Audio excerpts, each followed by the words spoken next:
ప్రధాని నరేంద్ర మోదీ ప్రస్తుతం అమెరికా పర్యటనలో ఉన్నారు. ఇందులో భాగంగా ఆ దేశ అధ్యక్షుడు డొనాల్డ్ ట్రంప్తో ద్వైపాక్షిక చర్చలు జరిపారు.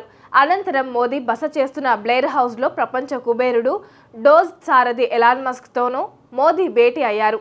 మస్క్ సమావేశంలో space, mobility, technology, innovation, artificial intelligence, స్థిరమైన అభివృద్ధి మొదలైన విషయాలలో భారత్, యుఎస్కు చెందిన సంస్థల మధ్య సహకారాన్ని బలోపేతం చేయడం గురించి చర్చించినట్లు ప్రధాని వెల్లడించారు.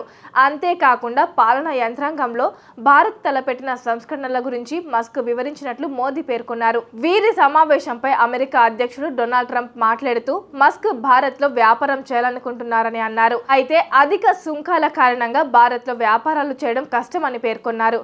మస్క్ తన సతీమణి షివోన్ జిలీస్, ముగ్గురు పిల్లలు ఎక్స్ స్ట్రైడర్ అజూర్లతో మోదీని మర్యాదపూర్వకంగా కలిశారు.